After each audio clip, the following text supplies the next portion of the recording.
The problem that we're having is that because of the weapons that the Zelensky regime handed out willy-nilly in the last few days, a lot of criminals have these military-grade weapons, quite frankly.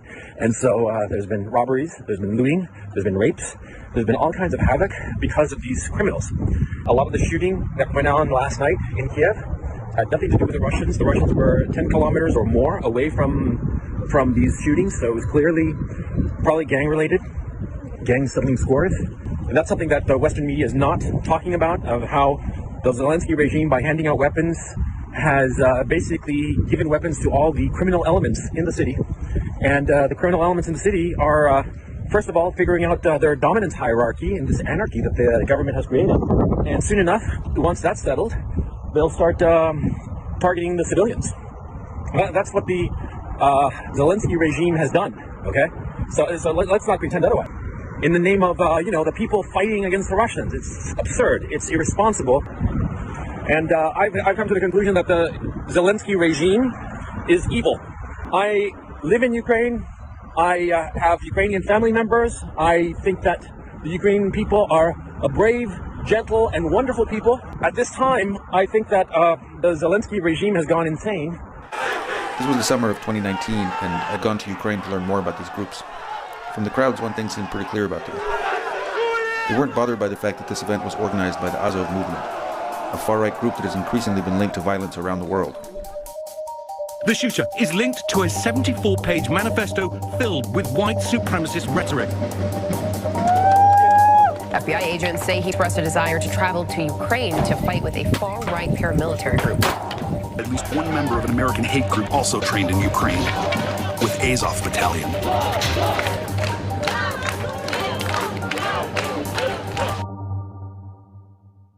Across the city, 18,000 guns have been given to volunteers this morning as the government calls on citizens to defend the city.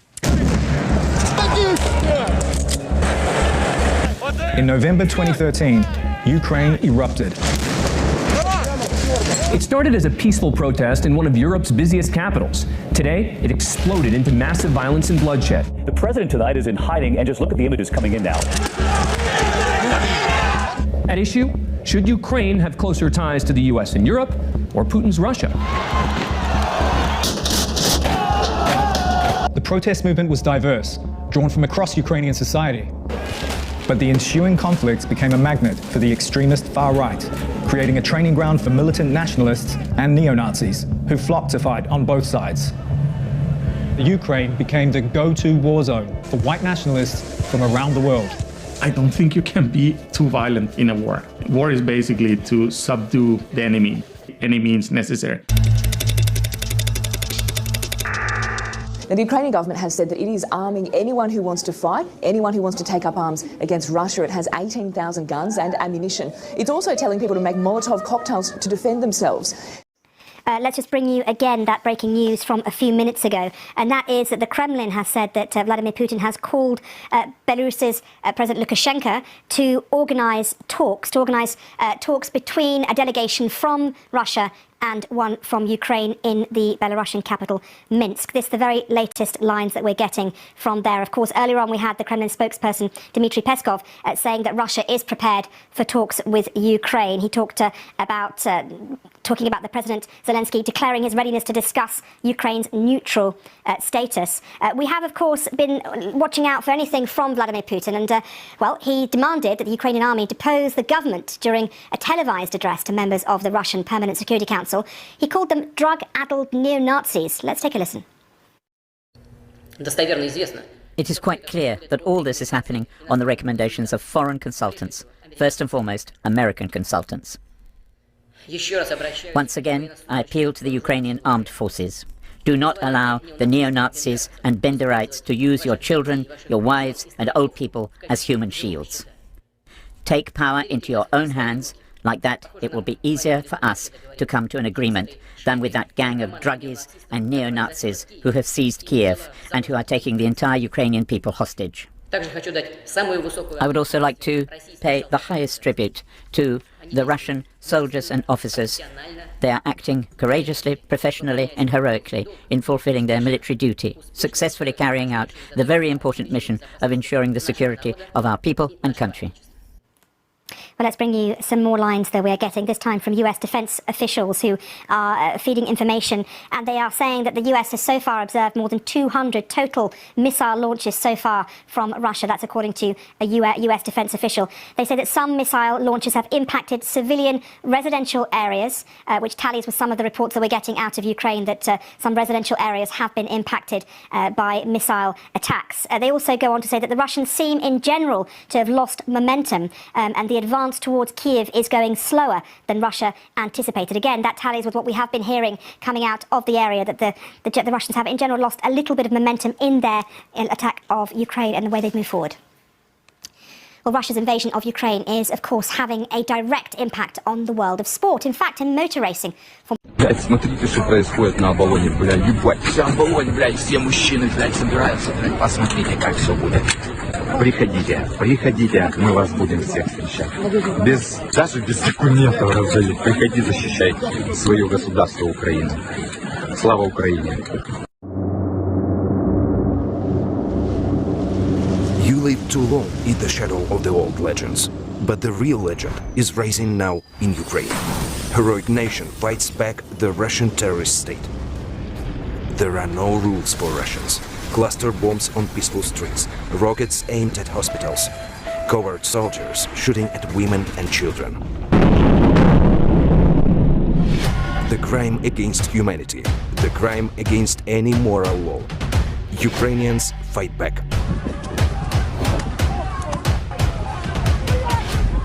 The only motto they know, the heroes never die. Join the Ukrainian legend. Become a hero. 4 simple steps. Apply to the Embassy of Ukraine in your country. Ask to join the Foreign Legion of the Territorial Defense of Ukraine. Get your documents in order. Pass an interview with the defense attaché. Write an application for enlistment in the Territorial Defense of Ukraine. Receive instructions, assistance, and come to Ukraine. The world needs a hero. Become a hero. Use your military experience to fight against evil. No doubts, no politics. The battle against Russia is the battle for your future. Foreign Legion of Territorial Defense of Ukraine is waiting for you. White supremacists or neo-Nazis here connecting through social media online with like-minded individuals overseas, and in some cases actually traveling overseas to train. Over the last few years, experts in violent extremism have grown especially alarmed about the Azov movement. The group emerged from the revolution that swept across Ukraine in 2014, and it has gotten a lot stronger amid the ongoing war with pro-Russian forces in eastern Ukraine. The fighting in that region has become kind of ideal breeding ground for militias like Azov. At their public events, one thing that surprised me was how many Ukrainians tend to see Azov not as militants or extremists, but as war heroes. In Kiev, the capital, I watched an Independence Day parade where veterans of the Azov battalion marched alongside other volunteer militias, surrounded by cheering crowds, who thanked them for defending Ukraine against Russia. But even at the march, there were signs of the far-right ideology that's so common inside Azov. The symbols on their flags have been especially controversial. Azov says it combines the letters I and N for idea of nation, but extremism experts see it as an emblem of Nazism. The official symbol of Azov, it's a version of Volksangel. It was one of the symbols of one of SS division during the World War II. It is one of more or less usual symbols for neo-Nazi groups all over the world. And it's not just about their symbols. When it was founded in 2014, Azov drew many of its commanders and recruits from Ukraine's most notorious far-right groups, including outright neo-Nazis. We basically recruited everyone who could hold weapons in their hand when the Ukrainian state was paralyzed and the defense of the Ukrainian state was totally in the hand of Ukrainian volunteers. So there were many war adventurers, guys who believed that they are on kind of ideological tour to save maybe the future of the West and so on and so forth. So the future of the white race? Or, yes, yes. Azov's paramilitary wing is now a major fighting force, with its own bases and training grounds near the front lines of the war against pro-Russian forces. After the Veterans Parade in Kiev, I interviewed Andrei Beletsky, who founded the Azov movement in 2014. Это воинское братство, это люди, которые не просто служили вместе проливали кровь, переживали гибель товарищей, сладость побед, охраны общественного порядка на улице. Мы создаем отряды самообороны, которые помогают поддерживать порядок на улицах. Azov's leaders have also tried to break into politics. They failed to win any seats in parliament during the most recent elections in 2019, but their plans in Ukraine are ambitious. Сьогодні ми відпочиваємо, але навіть відпочиваючи, ми пропагуємо наші нові українські цінності.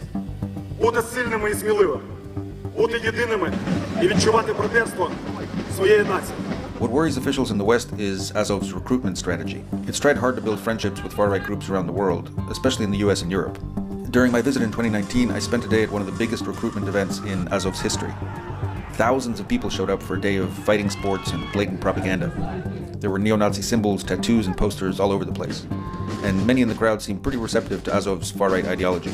Бути толерантним про ЛГБТшникам – це неприродне. Для цього треба людині промити мозки. Поважати своїх батьків, любити своїх дітей, пишатися за свою країну – це нормально. Events like this also tend to attract recruits from abroad.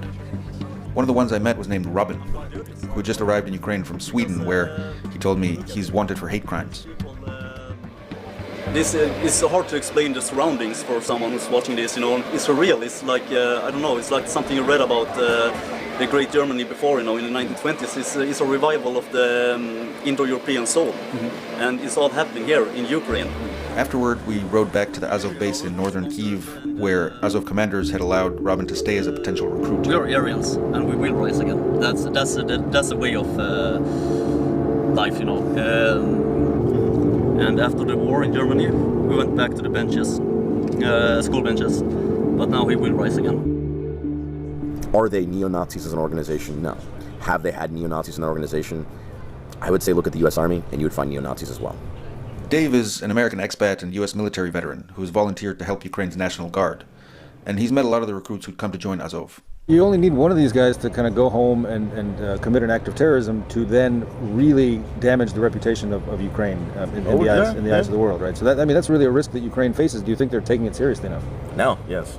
A few weeks later, Robin, the Swede I met at that festival, wrote me that he was going to the front lines to join the fight. With recruits like this, it's little wonder that US officials see Azov as a threat. Experts point out that the pace of white supremacist terrorism has intensified, with new incidents frequently filling the headlines. 22 gunned down at a Walmart in El Paso, Texas, 2 killed near a synagogue in Halle, Germany, 9 more in an attack on 2 shisha bars near Frankfurt, and a series of arrests exposing far-right terror plots across the US and Europe. One tally reported an increase of 320% in such attacks in Western countries between 2014 and 2019. Я знаю, я вірю, я переконаний, що ми готові до боротьби, що ми готові бути сміливими і сильними, що ми готові перемагати. Бо за нами Україна, а перед нами наша остаточна велика перемога. Слава Україні! Героям слава! Слава нації! Смерть ворогам! Україна!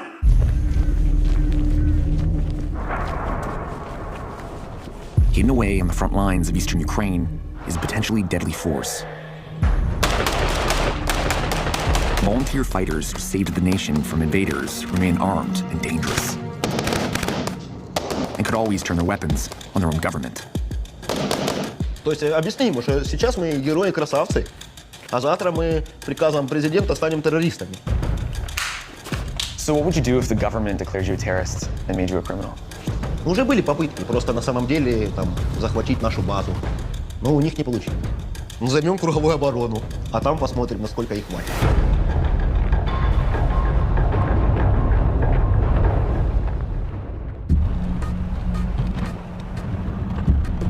It smells a little bit like powder. Yeah, it does. Yeah. They've been shelling this piece of road, yeah. The war's been dragging on here for years. Ukrainian armed forces are locked in a stalemate with Russian-backed separatists, and civilians are left to pick up the pieces. When it all started in 2014, Ukraine's military was totally unprepared. We're heading to meet the guy who back then took charge and urged anyone, regardless of their past or motive, to get to the front and fight. Another checkpoint? Yeah, we should stop filming somewhere here. Camera down. I've followed the conflict in Ukraine for a while. Obviously, you're a very powerful guy. I heard you have a sniper rifle in your office. Whoops. Turchinov is a controversial guy. In 2014, he stepped in as Ukraine's acting president. At the time, anti-government protesters were in open revolt. Neighboring Russia moved in and took over Crimea, and then began arming separatists in eastern Ukraine. До наших північних і східних кордонів російські війська. Ситуація була просто драматична. So there's 2 wars and basically no army. І тоді я змушений був звернутися до українських патріотів і попросити їх іти добровільно захищати Україну. За це вони віддавали свою кров і життя. It's on the record that some of these guys that were fighting were criminals, neo-Nazis, fascists. Але дехто з них дійсно показав себе з негативної сторони. Але це були одиниці. So you don't regret that decision at all? Коли б ситуація повторилася, я б діяв би так само. Тому що головна моя задача була захистити країну. І ми виконали це завдання. Are they still there? Are they still actually undertaking serious operations? Саме Збройні сили сьогодні повністю несуть відповідальність за захист України. You're sure the volunteers, they're just doing assistance now? Безумовно. І ще ж кажу, між Україною і Росією саме відповідають наші військові керівники. Turchinov sticking to the script. To secure Western military aid, Ukraine must show that proper command and control are firmly in place. As if to prove Ukraine's military might to us, they roll out the big guns. It's just like bringing out the show horse, except it's a live tank. Oh, sick. It's an impressive show, but most of these top-of-the-line tanks are for the export market, not the front lines of eastern Ukraine. It doesn't quite add up. It makes us question the party line that there aren't any rogue volunteers out there still fighting, unwilling to hand over their weapons to their own government. We have to sneak in because the Ukrainian military that set up all these checkpoints to kind of vet who goes in and out is not really keen on us covering the battalions. Yeah, you need the passport. So we're gonna follow him in? Yeah. Perfect. It's like an apocalyptic movie set. Yeah. Okay, guys, here we are. Let me know what it says. The sign says we are not here. The sign says we're not here? We are not here. Jesus. We got through a military checkpoint as volunteers helping the military. We're here kind of completely clandestinely.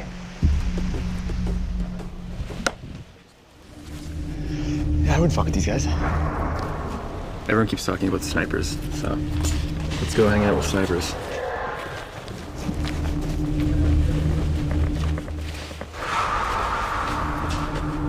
This used to be an orphanage, and this is the pool for the kids. Clearly it's not that anymore. It's an extra set piece from The Walking Dead or something. Ooh, the cats are stressed out. Yeah, let's move. Let's go. Is this basically your home? Да. Временное жилье. Назовем его так. Well, it's cozy, that's for sure. No windows. Чем больше мешков с песком, тем больше ты живешь и дольше. What were you before the war? Жил гражданской жизнью, как все нормальные люди. What do you like about the war right now? What do you like about what you're doing? Ну, я вам скажу, война — это вообще плохо. Но приходится заниматься и любить это дело, потому что если это дело не любить... И многие люди, которые отсюда приезжают, возвращаются в гражданскую жизнь, они уже смотрят не так, как смотрели до этого. Это кровь и земля. Это вообще изменило все. I mean, you got an AK bullets, you got some tea, dogs. What more do you need? Свободы надо. It's cool to see how these guys live, but I really want to see if they're actually fighting. Are they just out here playing soldier, or do they have a crucial combat role? Despite what the government's told me. Ну да, нехай одіваються в повну поярку і все. Привет. Привет. This is Thunder. He's taking us to another position. Gotta say, I like his bandana. Looks like a proper Cossack warrior. По великому рахунку вже нічого нема. Тут, якщо навіть, коли вернеться мирне життя, тут просто треба це все згортати і все. Нічого нема, що відбудовувати. Why are you called Thunder? Це побратими дали такий позивний, коли я сюди приїхав. Мене не видно, але мене чути. Did you ever think that you were going to be in a place like this, fighting in a war?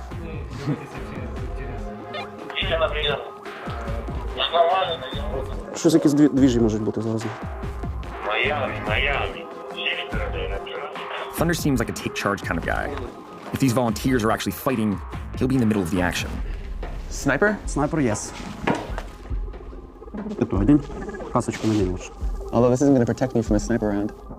I want to see some of the fighting myself, because if I'm going to tell this story back home, I have to show what's happening to you personally.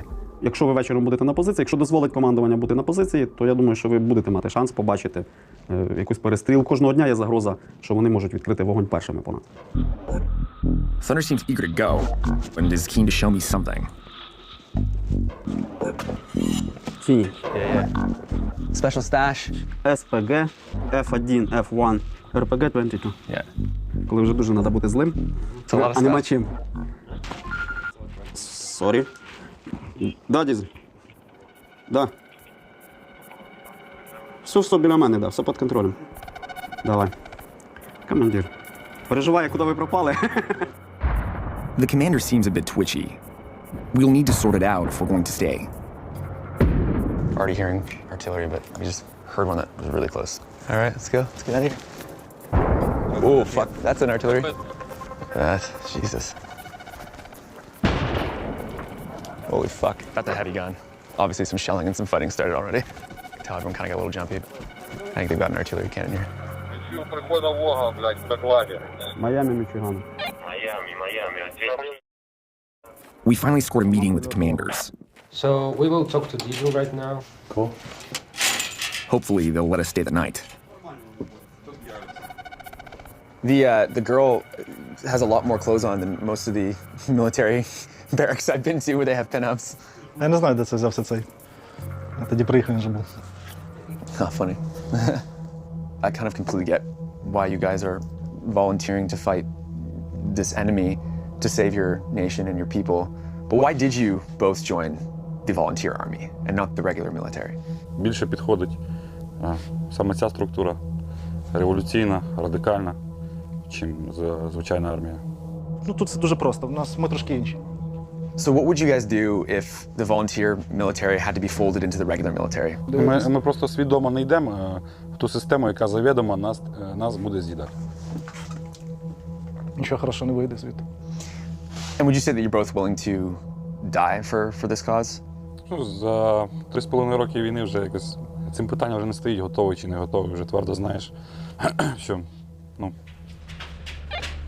Yeah, cool. We can stay tonight. Nice. Yeah.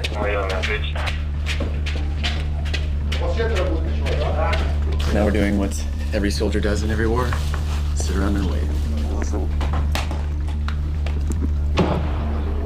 That's some pretty heavy guns.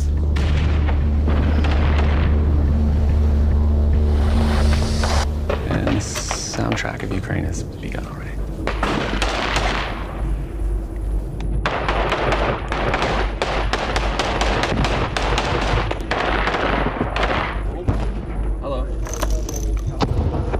О.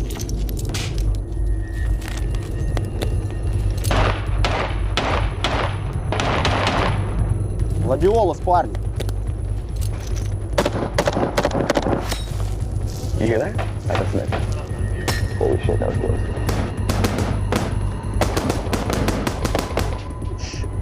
Лёд, давай. Красавчик,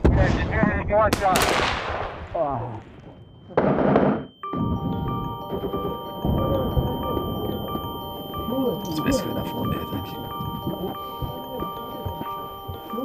That's the thing about this war.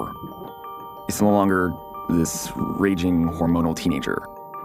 It's now this jaded adult. And it just keeps on going and going. Over 10,000 dead. Almost 2 million displaced. With no end in sight.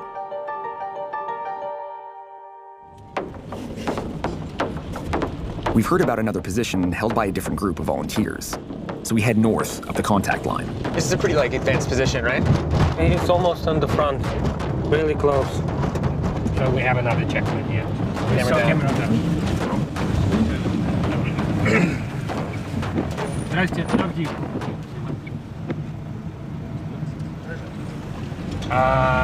That was easy. So yeah.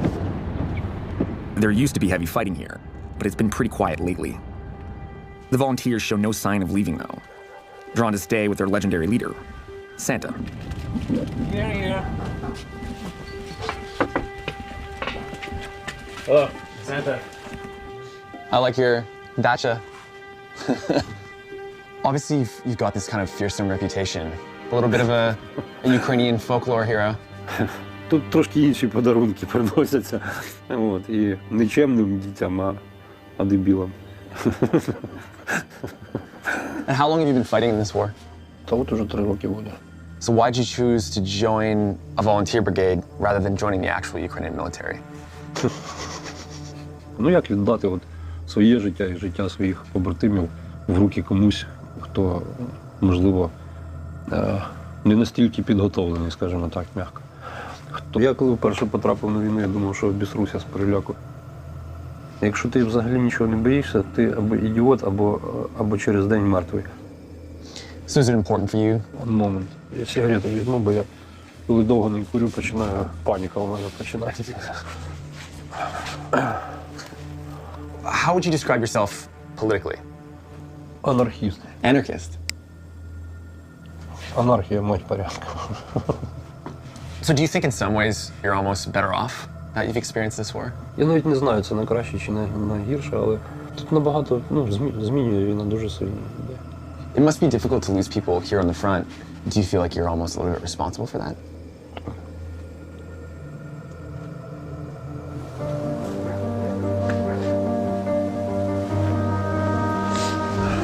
This is where the grave is, Ruslan? Or Shaman? Shaman.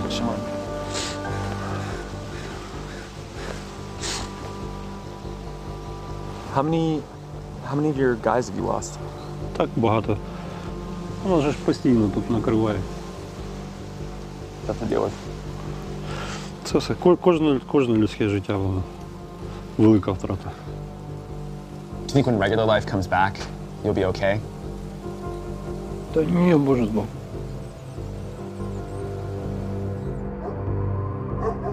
That definitely makes me think about things. They don't know what they're going to do after this. They haven't thought about it. Nobody has an answer about what happens after. Just a few hours' drive from the front is Ukraine's capital, Kyiv. It's a bit strange being back here. It kind of just feels like life goes on as normal. At Ukraine's National War Museum, it's business as usual. But they've got a new exhibit about the ongoing war in the East. I've been there. Avdiivka. Yeah. Pромzona. Lots of bang, bang, bang, bang. Action, yeah. It's definitely weird being in a museum with an exhibition on a war that you were just in and advertising the exact location where you definitely saw actual fighting. It's almost as if people are celebrating it like it's over, but it's not.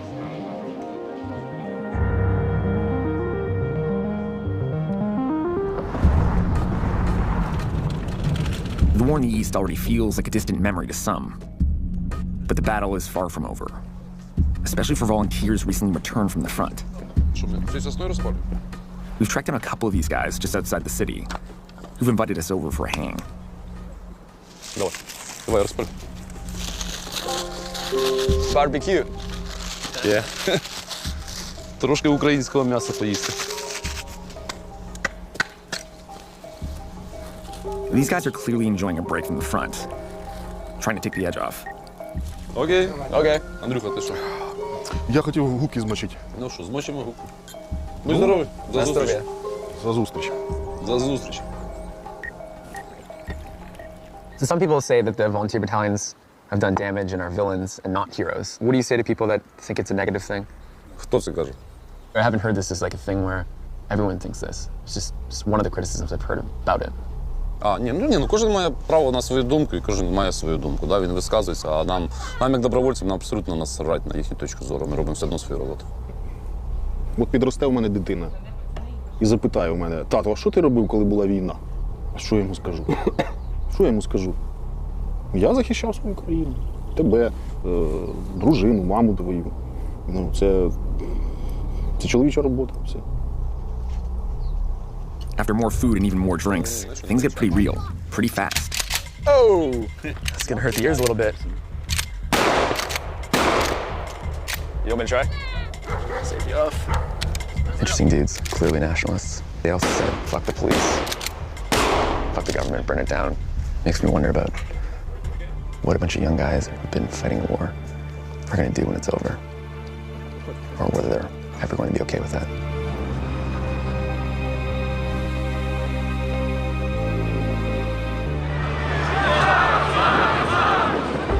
It's the annual Day of the Defender, and the police are on high alert. The event is meant to mark Ukraine's recent resistance to Russian aggression. But it's become a rallying point for people who celebrate violent struggle and love defying authority. People like the volunteers. So on this glorious Day of the Defender in Ukraine, I'm seeing a lot of volunteer battalion flags and patches. I'm also seeing a lot of angry yelling dudes in black masks and various forms of baklava. What could go wrong?